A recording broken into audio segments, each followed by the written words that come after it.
So please bring out your Bible. Tanungin mo yung katabi mo, where is your Bible? Asan ang Biblia mo, kapatid? Labas!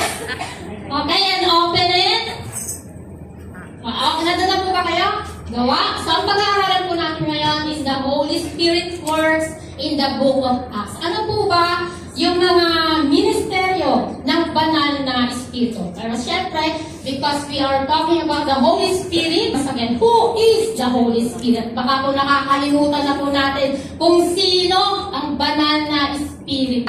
Isa sa mga statement of faith ng God is Alive family, that we believe in one God who reveals Himself in a plurality of three persons, distinct person, magkakaibang persona, God the Father, God the Son, our Lord Jesus, and God the Holy Spirit na siya pong topic natin ngayong umagang ito. And another one, the Holy Spirit has always existed. Kasama na ng Diyos mula pa sa pasimula o sa walang hanggan. He is being co-equal and co-eternal with God. He is God. Sabihin nga po natin, He is God. He is God. Amen. So the Holy Spirit is not an it or just a force. He has all the attribute of personality. He has the mind. Meron siyang sariling pag-iisip. Meron siyang sariling kalooban, will, and He has also His own emotions. That's why the Bible says we must not grieve or quench Him or do not lie to Him like Ananias and Sapphira. Could you just imagine the Holy Spirit is a person, mga kapatid? At ito, baka ito kung nakakalimutan natin, let us be reminded once again, the Holy Spirit lives in every believer of Jesus Christ. He lives in you, He lives in me, in every believer of Jesus Christ. He dwells in us. The moment that we receive and put our faith in Jesus Christ, the Holy Spirit dwells in us. Nananahan po siya sa atin. And the Bible said, our body is the temple of the Holy Spirit. Mababasa po natin yan sa John 14:17 and 1 Corinthians chapter 6 verse 19. He also sealed the believers. Siya ang tatak ng ang pagkakahirang natin o pakikipag-isa natin sa ating Panginoon. Amen po ba? He is the assurance of salvation. If you don't have the Holy Spirit, means hindi mo talaga tinanggap ang ating Panginoon and you don't really have the salvation. That's what the Bible says. Hindi ba ako nagsabi nun? Amen? And also, this is very important, He preserved the church. That's why the Lord said, no one can snatch them from my hand. From the moment you believe in Jesus, from the moment na ipinagkaloob mo, ipagkalam mo ang buhay mo sa ating Panginoon, the Holy Spirit will preserve you hanggang sa ikaw ay mamatay o iakyat na ng Panginoon sa langit, sa kanyang kaharian. And also, the Holy Spirit is our comforter. He is our helper. He is the Spirit of truth. According to John 14, verses 16 to 17. Amen. That is who the Holy Spirit is. Palakpakan natin ang ating Panginoon. Do you believe that the Holy Spirit is in you? Yes. Amen. And He is around us. Amen? Amen. Amen. So ano po? So hindi lamang po yan ang ministry ng Holy Spirit. Meron din pong ginagawa. Hindi lang siya nananahan sa atin. Meron po siyang ginagawa. He is alive and active in His presence and power sa bawat buhay ng bawat isa sa atin. Hindi po siya nakatunganga lang. He is working every second of our life. Question. Nararamdaman po ba natin yan? Sa ating mga buhay? So what is the work of the Holy Spirit? Let's find out. At tayo po'y maglalakbay sa aklat ng gawa. So number 1, ang sabi po ng ating Panginoon sa Acts 1:8, but you will receive power when the Holy Spirit comes on you, and you will be my witnesses in Jerusalem, in all Judea and Samaria, and to the ends of the earth. You will be given power. Amen? At sabi po ng ating Panginoon, upon His resurrection, bago po siya umakyat sa langit, di ba, 40 days nakisalamuha mo na siya sa kanyang mga alagad. And He teach them about the kingdom of God. At bago po siya umakyat, binilinan niya yung kanyang mga alagad. At sabi niya, huwag muna kayong aalis ng Jerusalem. Sapagkat bababa, antayin ninyong bumaba ang banal na Espiritu sapagkat babautismuhan kayo ng Santong Espiritu. Amen? Naganap po ba yun? Amen. The day of Pentecost. Hindi po nila alam kung kailan darating ang pinangako ng Panginoon. But they waited. Amen po ba? Sama-sama silang naghantay according sa sinabi sa kanila ng ating Panginoon. And do you know what kind of power is that na pinagkaloob sa atin ng Panginoon?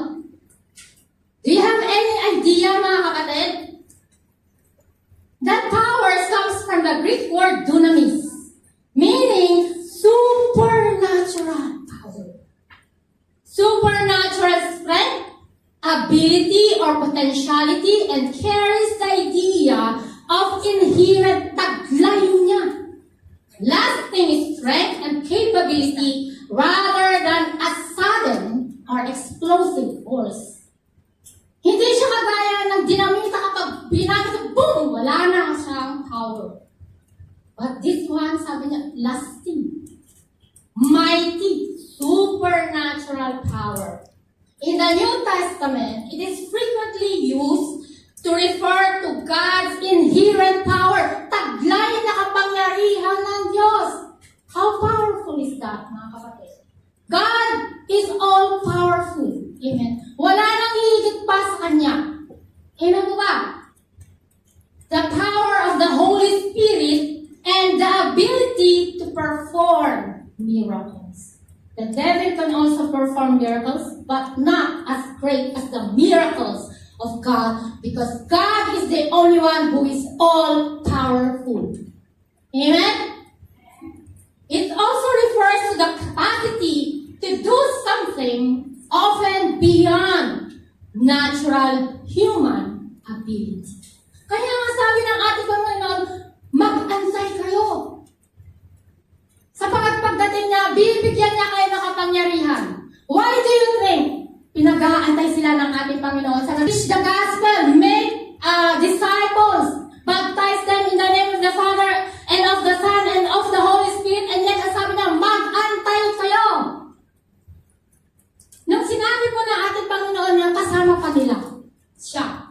Amen? Pero this time, pabalik na si Lord sa langit. Doon siya talaga,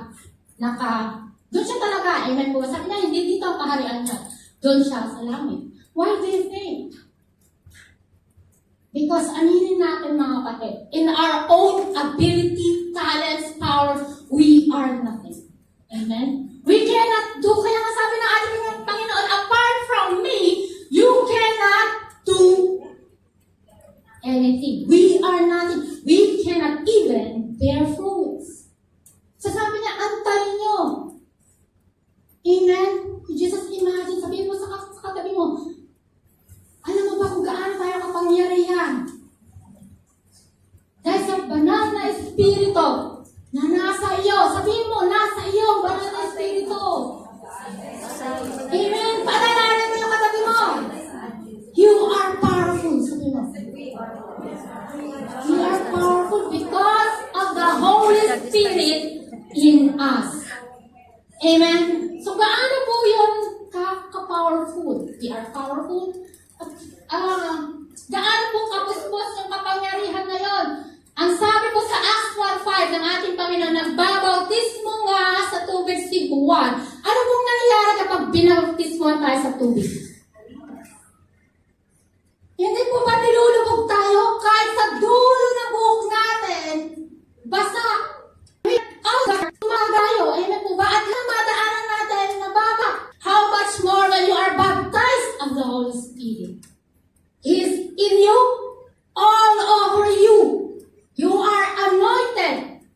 Amen. Given power. Kahit ang diablo walang magagawa sa'yo.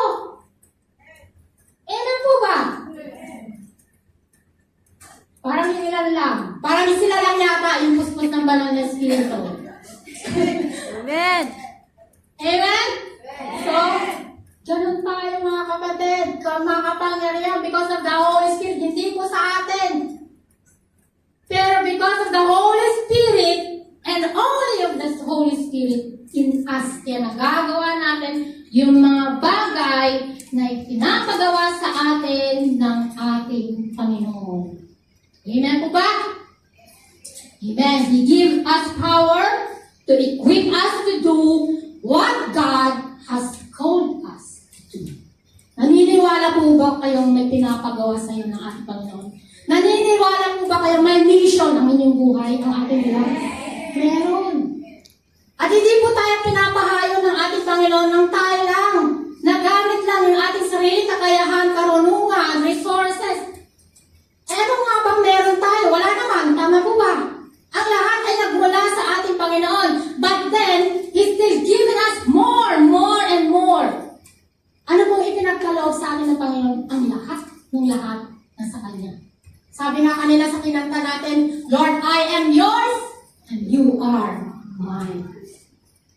Amen? Ang sarap maging Kristiyano. Amen po ba? Palakpakan nga po natin ang ating Panginoon. Praise the Lord, because of His grace, love, and mercy, tinawag tayo mula sa karumihan at ginawang mga anak niya sa pamamagitan ng ating Panginoong Jesucristo, O Lord. Thank you. Amen. So ano po? So on the day of Pentecost, sabi niya, Acts 2:4. Paano po tayo binibigyan ng kapangyarihan ng banal na Espiritu? Okay, Acts 2:4. Ang sabi po dyan, bumaba, tinupad ang ating Panginoon, amen po ba? Ng Diyos Ama, ang kanyang pangako. So, on the day of Pentecost, alam niyo po ba ibig sabihin ng Pentecost? 50th. The day of Pentecost means 50th and refers to the Feast of Weeks or Harvest, which was celebrated 50 days after Passover. And it was one of the 3 annual feasts for which the nation was to come to Jerusalem. Tingnan niyo po ang ating Panginoon. Ang lahat ng bagay ay ginagawa niya according to His plan. Amen. Bakit kaya itinaon niya ang Pentecost? Alam niyo po ba na bumaba ang banal na Espiritu, hindi lang yung mga alagad niya nakasaksi?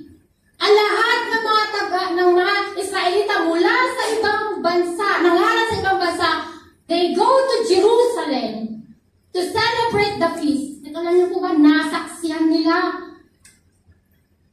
yung promise ni Lord, yung pagtupad ng ating Panginoon sa kanyang pangako sa mga anak niya. Amen? At paano bumaba ang banal na Espiritu? Sabi po dyan, sa pamamagitan ng malakas na hangin, sa pamamagitan ng apoy. Amen? So, ang ating Panginoon, God is not God of confusion. At alam ng mga anak niya na ito na ang Diyos. Because alam niyo ba, in the Old Testament, hindi po ba, nagpapakita ang Diyos representing His power, His presence through winds, through fire, like the burning bush. So alam ng kanyang mga alagad na ito na ang banal na Espiritu. At nilukuban sila at bawat isa merong apoy, dilang apoy. Nangangahulugan na ang bawat isa lang nandun ang banal na Espiritu. Amen? And what else? Binigyan sila ng spiritual gift. Lahat sila ay speak of tongues. Amen? Nag-speak of tongues sila. Yung mga salita, hindi naman nila alam, pero bigla-bigla nilang nasabi. Ayon, sabi niya, sa kalooban ng banal na Espiritu. Now, question, lahat po ba tayo may gift of speaking of tongues? Wala po. Kaya huwag niyo pong hanapin sa sarili niyo o sabihin sa sarili niyo, anointed ba ako, anak ba ako ng Diyos, kaya hindi ako marunong mag-speak of tongues? Ito po'y ayon sa kalooban, sabi ng banal na Espiritu. Kalooban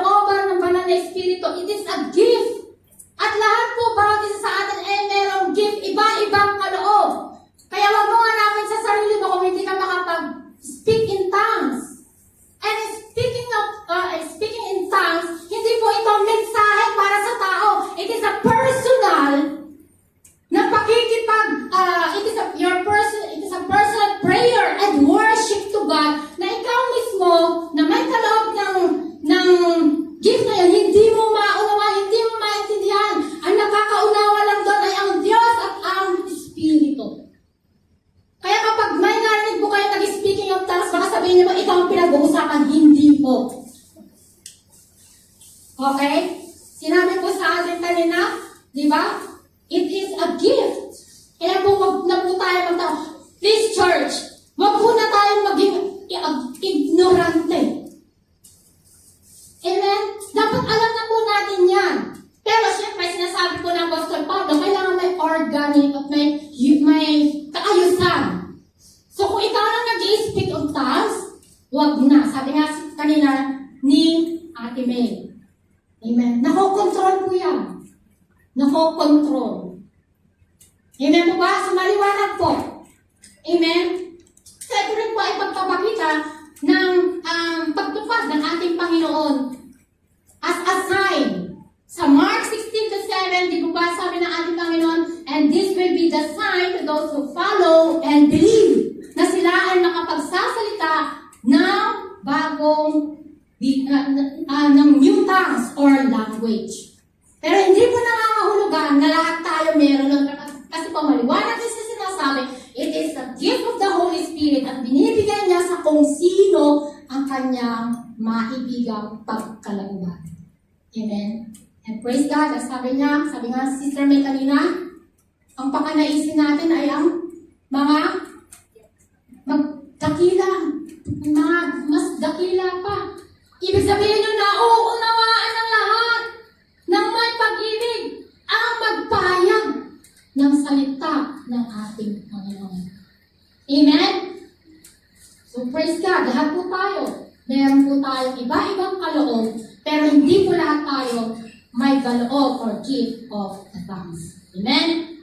So what else? To be bold witness for Jesus.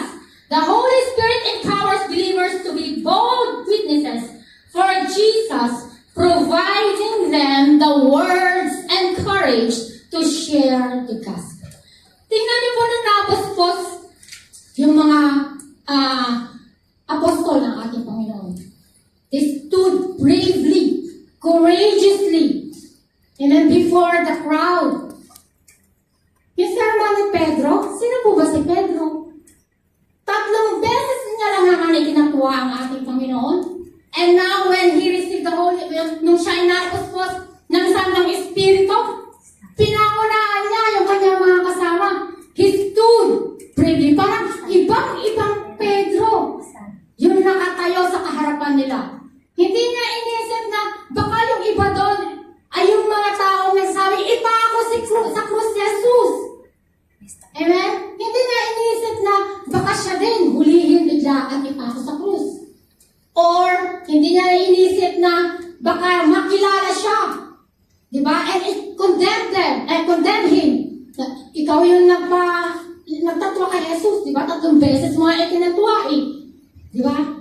Pero, sa kapuspusan ng banal ng Espiritu, he speak courageously, he speak boldly about the gospel of Jesus. Amen? Hindi lang po the gospel of Jesus ang pinakayag niya. He is also exposing the sin into the light. Ano sabi niya? Etong si Jesus. Amen? Na anak na Diyos, ipinapako nyo, ipinapatay ninyo. Eh, nung una nga, takot na takot siya, di ba? Baka hulihin din siya, ipako sa Diyos. Pero now, He's exposing the sin. Because of the power and the presence of the Holy Spirit in Him. Hindi po ayon yun sa kanyang sariling lakas ng loob or tapang. But it is because of the Holy Spirit kaya po siya naging matapang. Ano po sinasabi sa 2 Timothy 1:7? For God has not given us a spirit of fear, but of power and of love and a sound mind. Amen. Taglay po ba kaya natin yan, mga kapatid? O tayo pa yung nanginginig pa? O hindi man lang natin mabanggit yung pangalan ng ating Panginoong Jesus sa harapan ng mga nakakasalamuhan natin? You see, the Holy Spirit who is in Peter is the same Holy Spirit who is in us as believers and followers of Jesus. Amen po ba? Amen. Amen. Number 3, to be vessels of His miraculous purposes for His glory. Nakakapanghang kapangyarihan ng ating Panginoon. If you turn your Bible to Acts chapter 3, yung pinagaling yung lumpo, amen? Yung pumunta si Pedro at si Juan sa templo, meron dong isang lalaki laging nakaupo doon sa pintuan doon sa tinatawag na pintuang maganda. Siya ay pinanganak na lumpo. So, nung si Pedro at si Juan, nakita niya, sabihin nga mo natin nakita niya yung lumpo. Tapos, tinitigan niya, sabihin niyo, tinitigan niya. Yan. Hindi ba kung sino yung mga natutulog dyan? Yan. Parang ganun. Tinitigan niya. Sabi niya. Tapos, tumingin ka sa amin. Sabi niya. Tapos, tumingin nga siya sa pag-asang siya'y lilimusan. Ngunit sinabi ni Pedro, wala akong pilak o ginto, subalit may iba akong ibibigay sa iyo. Sa ngalan ni Jesucristo. Sabi nga po natin, sa ngalan ni Jesucristo. Na taga Nazaret, lumakad ka. At ano pong ginawa pa ni Pedro? Hinawakan. Sabi nga po natin, hinawakan. Hinawakan niya sa kanang kamay ang lumpo at itinindig. Pagdakay lumakas ang mga paa at bukong-bukong ng lalaki, ito'y palong-sulokso. Para pang palong-sulokso. At nagsimulang lumakad. Palong-sulokso siyang pumasok sa templo kasama nila at masayang nagpuri sa Diyos. Pinuri na ang Diyos. Pinuri niya po ba yung dalawa? Hindi. He glorified God. He gives glory to God. Nakita ng lahat na siya lumakad at nagpuri din sila sa Diyos. Nagaganap po ba pa rin po ba yung mga miracles ngayon? Amen. Minsan hindi po natin napapansin. Pero alam niyo po, sabi nga po, di ba? Our body is the temple of the Holy Spirit. Amen? At sabi po kanina, tinitigan. Ano po ginagamit sa pagtitig? Mata. Hinawakan. Ano po ginagamit sa paghawak? Kamay. Sinabi niya sa pangalan ni Jesus, ano po ginagamit sa pagsigaw? Ang pagsasabi? Bibig. Alam niyo po ba, every part of our body ay daluyan ng kapangyarihan ng Diyos? That's why we have to make it holy, the Bible said. Huwag na natin ipailalim sa masama o sa gawain ng demonyo ang ating katawan, every part of our body, because ito'y daluyan ng kapangyarihan ng Diyos sa atin. We are anointed and that anointing is overflowing towards others for the glory of God. Kaya po yung bibig, we speak life. Amen po ba? The eyes we see, the unseen. Pinapakita sa atin ng banal na Espiritu yung mga bagay na hindi nakikita ng tao. Amen po ba? Minsan nadi-discern natin, tinitignan natin yung tao, may problema to. And the Holy Spirit will lead you to Him, and then kakausapin mo, and then you will find out meron nga. Amen? Minsan naghahanap tayo ng mga malalaking miracles, but the miracles can be done through you sa nais ng ating Panginoon. According sa nais ng Panginoon, for His glory. Kaya po yung mga kamay natin, ginagamit lamang ito para saan?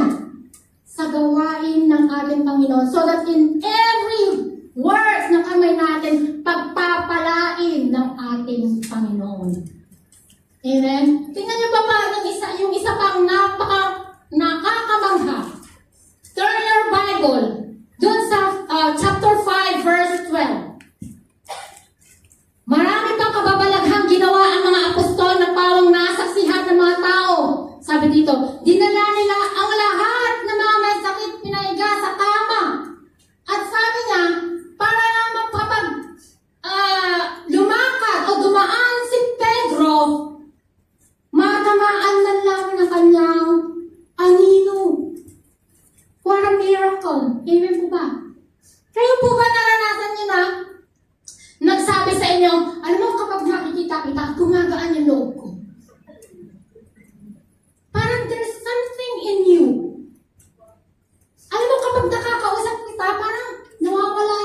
problema ko. O baka po tayo, eto piso, bumili ka nga ng kausap mo. O tinatagot ka. O kaya, paglalapitan mo ang isang mga kapatid or wag, bigla-bigla, nag-isahan mawawala. Mga kapatid, meron lang daw dalawang bagay kung bakit ikaw ay lalapitan o ikaw ay nilalayaan. It's either you're overflowing of the Holy Spirit or filled of the Holy Spirit or ibang espiritu ang naranasan sa'yo. Pero watch out, mga kapatid. Minsan, titignan din natin. Baka mamaya, lalapitan ko ako, tignan ko ako. Amen po ba? Kasama ko po ba kayo? Amen. Amen. So, sabi nga, ang ating katawan, daluyan ang kapangyarihan ng ating Panginoon. Amen po ba? Hallelujah. And number 4, overcoming temptations and persecutions. Tunay nga po na ang isang buhay na Kristiyano ay hindi madali. There is a price of being a disciple of God, of Jesus. Amen?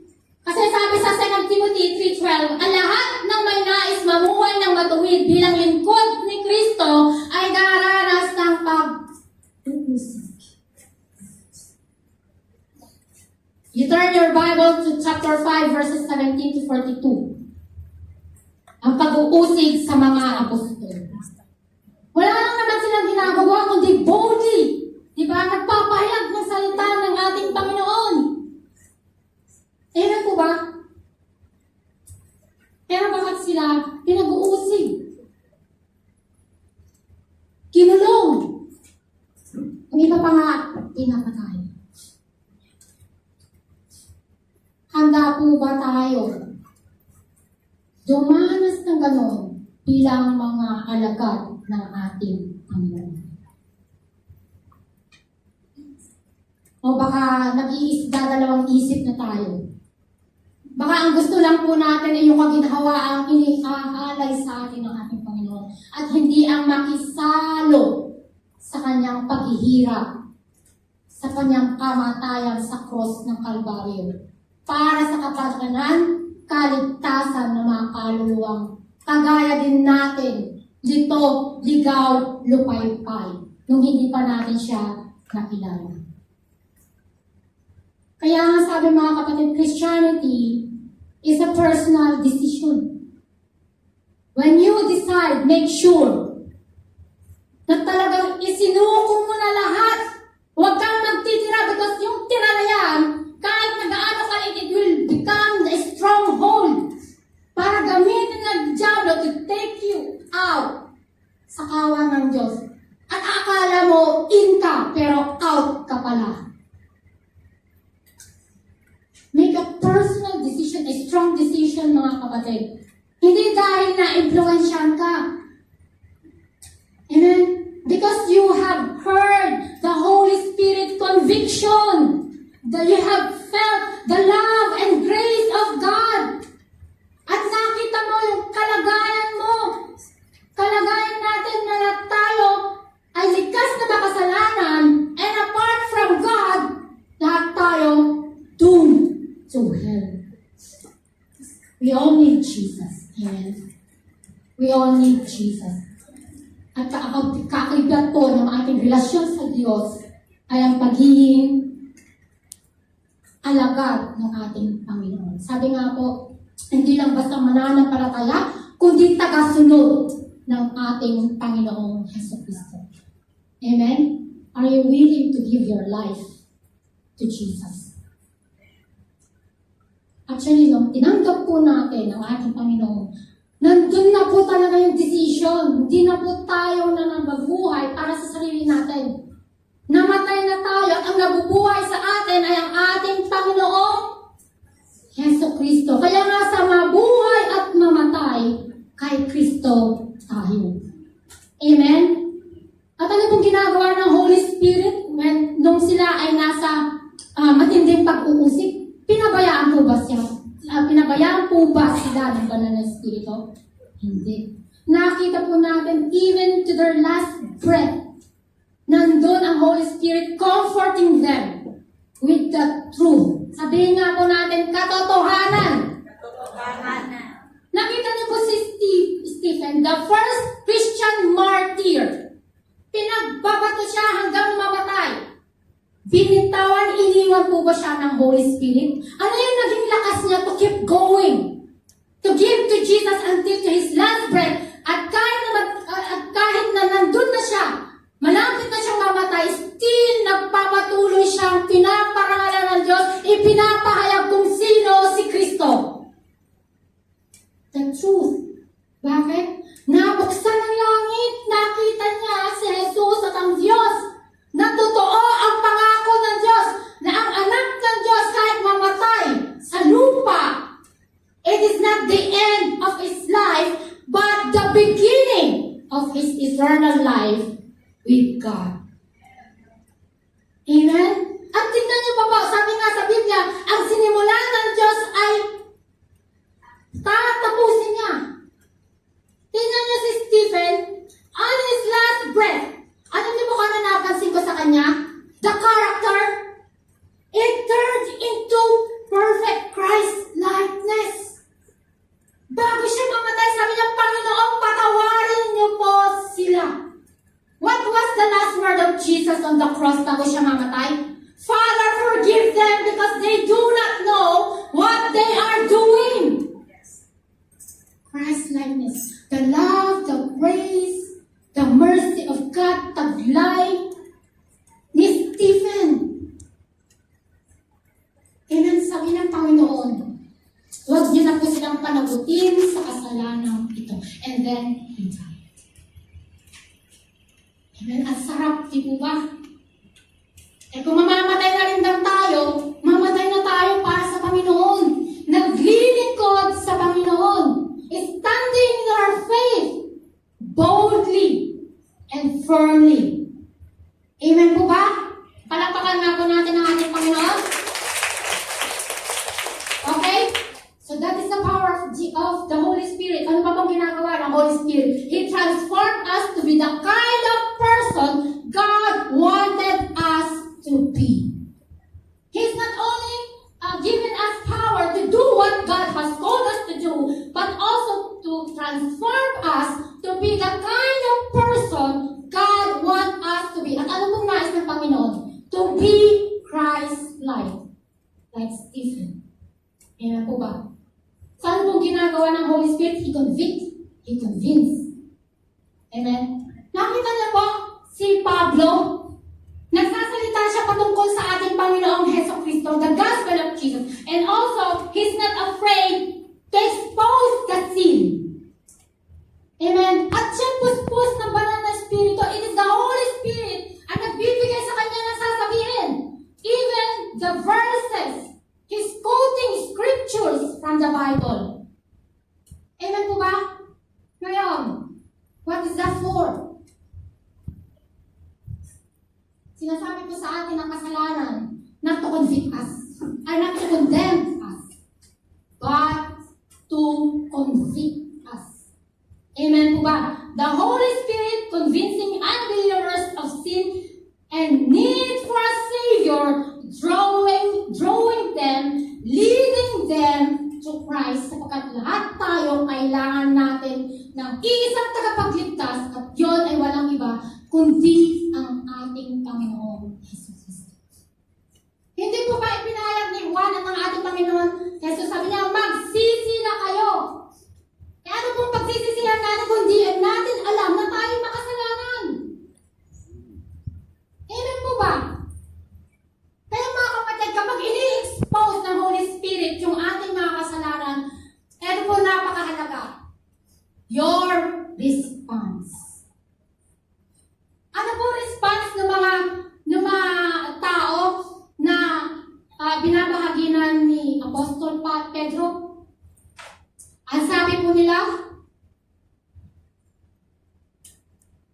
napagabag ang kanilang kalooban upon hearing the gospel of Christ at kung gaano sila makasalanan. Sabi niya, napagabag ang kanilang kalooban na marinig ito. Acts 2:37-38. At tinanong nila si Pedro at mga apostol, mga kapatid, ano ang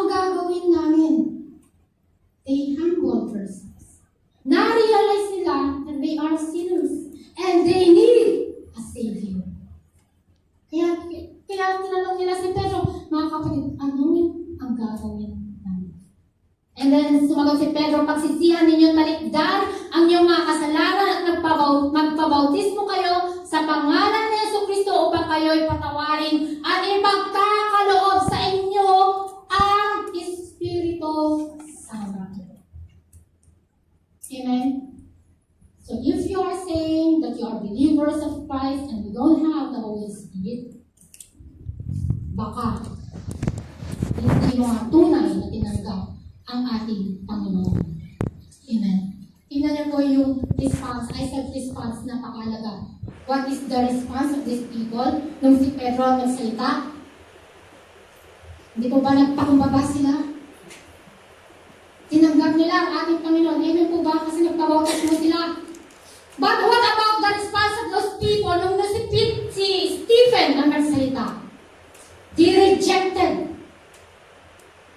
Di po ba? At anong ginawa nila kay Stephen? Pinapatay. At kaisa si Saulo. Sino si Saulo? Si Pablo. Number one persecutor of the Christian community. Pero binago ng ating Panginoon. And 3/4 of the Bible, of the New Testament, siya ang sumulat. Praise the Lord. Purihin po ang ating Panginoon. Palapakan nga po ng ating Panginoon. Kaya napakahalaga po ng response natin to the conviction of the Holy Spirit. And then, sa number 2, regeneration, sanctification, and growth. Makikita po natin sa Acts 2, verses 41 to 47. Those who believe in the gospel of Jesus experience a changed heart and a new life in Christ. Ipinahagi po ito sa atin ni Pastor Liway. Amen po ba? The Christian community. Last first Sunday. Amen po ba? At babagitin ko lang po ulit, sabi dito, they become devoted to the apostles' teaching. They were devoted to fellowship. No, they help one another. They regularly attend. No, nag-meeting sa bawat isa na nakikipagkita sa bawat isa. They fellowship. They carry each other's burden. They love one another as Jesus commanded them. Amen po ba? They devoted to the breaking of bread. They were devoted to prayer. And they also keep growing in quality in their personal relationship and service to God and with one another. And also in quantity, they keep growing in numbers. Could you just imagine 3,000 na mga na-convert, nanampalataya sa salita ng ating Panginoon, sa ginawa ng ating Panginoon, to the gospel of Jesus, at sila ay napuspos din ng banal na Espiritu. At patuloy pa silang nagbabahagi. Amen? Hanggang sa maabot tayo, praise God, sa kanilang mga buhay. Palakpakan nga po natin ang ating Panginoon. And then the Holy Spirit works to sanctify believers, helping them to grow in holiness and manifest the fruit of the Holy Spirit. Love, joy, peace, patience, kindness, goodness, faithfulness, amen, gentleness, and parang tulog na kayo. Self-control. Mahina pa rin. So, He gives new life and regeneration, transforming believers into a new creation. Sapagkat sabi ng ating Panginoon, whoever who is in Christ is a new creation. The old has gone, the new has come. At tinutulungan po tayo ng banal na Espiritu upang mamuhay sa kabanalan and to manifest the fruit of the Holy Spirit. At magamit natin yung mga kaloob ng banal na Espiritu for the glory of God. Next, ano pa pong ginagawa niya? He guides the church. Amen? Makita po natin lahat ng ginagawa ng mga apostol, ng mga alagad, mga believers ng ating Panginoon, ginaguide ng Holy Spirit. Amen?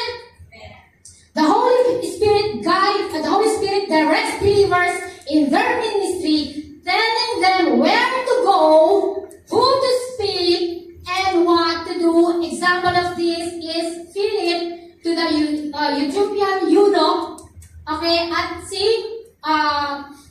Apostle Paul at Barnabas. Hiniwalay sila ng ating Panginoon para sa missionary work. So, ganoon din po sa atin dito Amen. Hindi po tayo kumikilos ng sarili natin na ayon sa sarili nating mga idea, sarili nating plano. Everything ay ayon sa patnubay ng banal na Espiritu. Paano po tayo pinapatnubayan ng banal na Espiritu? Through prayer. He helps us to pray. Everything in the life of Christian and the ministry of the church starts in prayer. Amen. At binahagi po yan ni Sister Irene, the importance of prayer in the believers last Sunday, kung nandito po kayo. Amen. Napakahalaga po ng prayer. Never start anything, kahit po sa personal na buhay natin, kahit maliit na plano, always start in prayer. Asking God's guidance. Amen. Dito po sa church, sino po ang head natin? Hindi po. Siya po ay kasangkapan ng ating Panginoon. Si Lord. Sino nagutos sa atin? Si Lord. Kaninong tuntunin ang dapat natin sundin? Kay Lord. So paano po natin malalaman yung tuntunin niya kung hindi tayo mananalangin sa Kanya? Amen po ba? Does it make sense? It's very important. Ang panalangin po sa bawat isa sa atin. You see, these people, the early church, ang buhay na nila ang pananalangin sa ating Panginoon. Either personal or congregational. Sama-sama sila or mag-isa lang. Amen? Napakahalaga po ng pananalangin sa buhay natin. What else? The Spirit always leads us to the Word. Sabihin po natin, Word. Not world. Sa salita, hindi sa mundo o sa libutan. Amen? Sapagkat saan po nakasulat ang tuntunin ng Diyos? Sa Biblia. Amen po ba? Sa Biblia. The Holy Bible is the inspired Word of God and the supreme source of truth. At tinetest po natin yung katotohanan, hindi po sa dami ng nananampalataya sa katotohanan, ng pinapaniwalaan nila kundi sa katotohanan kung ito ba ay sinasabi ng Biblia o hindi. Amen po ba? Kaya tingnan niyo po yung mga sa Berea, the church in Berea. Hindi po ba, sino na nagsasabi sa kanila si Pedro na yun, si Pablo na yun ha? Amen po ba? Nalilito na pa ako, Pedro, Pablo. Pablo. Ayun, si Pablo. At ano po ginagawa nila, hindi po ba? Lahat. I'm sure sana po nagsusulat kayo. Sinasaliksik nila kung tama pa yung sinasabi ni Pedro. Napakahalaga po ng pagsusulat kasi if we just put in here, lahat yung nawawala, baka nakalagay lang dyan mga utang, mga bayarin, mga wala na, problema. You need, mga kapatid, sabi ko nga sa inyo, napakahalaga sa akin ng ballpen. Di ba nila walang boyfriend, basta may ballpen. Pinusulat ko po talaga. Praise the Lord. So, the Spirit helps us to pray. The Spirit leads us to the Word. Amen? The Spirit makes us spiritually minded. Napakahalaga. Sabihin nga po natin spiritually minded. Not carnal. Amen? Not a compromiser. Spiritually minded. Ginaguide tayo ng Holy Spirit sa lahat ng gagawin natin. What we can do to glorify God. Kahit sa uminom, sabi nga, diba? Kumain, uminom. The Holy Spirit guides us. How can we glorify God? Kahit po sa mga reels natin. Make sure that Jesus is the center of it all. Kahit nagluluto ka, nagre-release ka, nagpo-post ka ng luto, make it sure that God is the center. That Jesus is the center. Namamalansya tayo, naglalakad tayo, kung saan tayo pumupunta, make sure Jesus is in the message. Amen? It's not about the prophet, mga kapatid, because God can give us everything na kailangan po natin para sa kanyang mission. Amen? Put Jesus in everything, in the center ng lahat po ng ating ginagawa. Sapagkat yan po ang ginagawa ng Holy Spirit sa buhay natin. Then what else? The Spirit guides us to walk in victory because the children of God is already victorious. Amen po ba? Sabi po sa John 5:4-5, sapagkat napagtagumpayan na ng bawat anak ng Diyos ng sanlibutan at nagtatagumpay tayo sa pamamagitan ng pananampalataya. Kanino? Sa ating Panginoong Heso Kristo. Amen?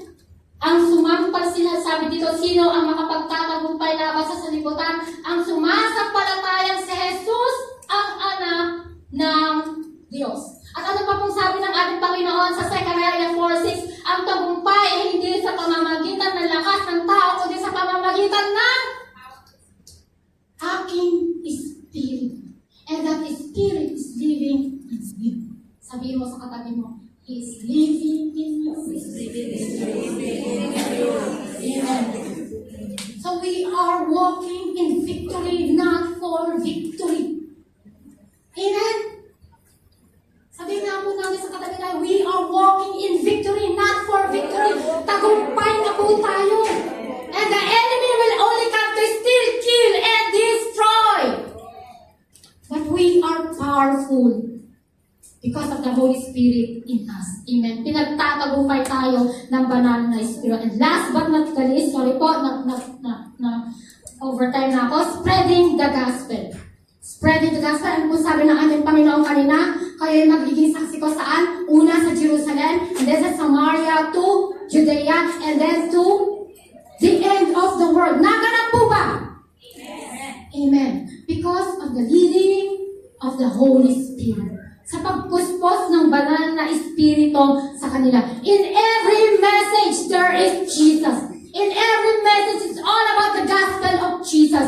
It's all about what glorified Jesus. Amen? Because that's the work of the Holy Spirit. The ultimate work of the Holy Spirit in all things is to bring glory to Jesus by making Christ known to people. Kaya po, pag tayo nag-ministry, it's not about us. It's all about Jesus. Kasangkapan lang po tayo. Amen? And what a great honor to be used by God. To be ministers. Amen? To be servants of God. The Lord of Lords and the King of Kings. From nothing to something. From nobody to somebody. Hindi tayo marapat-dapat, ngunit marapat ng ating Panginoon. And not only that, He gave us the Holy Spirit para makapagtagumpayan natin ang sanlibutan ito. Palakpakan nga po natin ang ating Panginoon. Sa conclusion, din na po ako magtatapos. Mga katanungan para sa ating lahat, mga kapatid. Are you a Christian? Sabi mo sa katabi mo, are you a Christian? Yet living a powerless life. Struggling of victory over sin and temptation. Unable to be bold in your witnessing for Christ. Tired of your running, of the running of your own race. Sabihin po natin, it's time to walk in the power of God has given us through the Holy Spirit in us. It's time na mga kapatid, malapit na dumating ang ating Panginoon. Amen? Sabihin mo sa katabi mo, this same power, Romans 8:11, sabihin po natin sa katabi natin, remind each and every one of us, this same Spirit that Jesus rose Him from the dead is living in you. Now, sabihin po natin sa ating mga sarili, 1 John 4:4, greater is He. Come on, church, say it. Greater is He that is in me than He that is in this world. Palakpakan po natin ang ating Panginoon. Mga kapatid, let us live a life of power, be filled of the Holy Spirit. Baka ito pa ang kulang sa atin. Filled of the Holy Spirit. Pray every day that we might be filled with the presence of the Holy Spirit, His power, amen, for the glory of God in the name of Jesus. Purihin po ang ating Panginoon.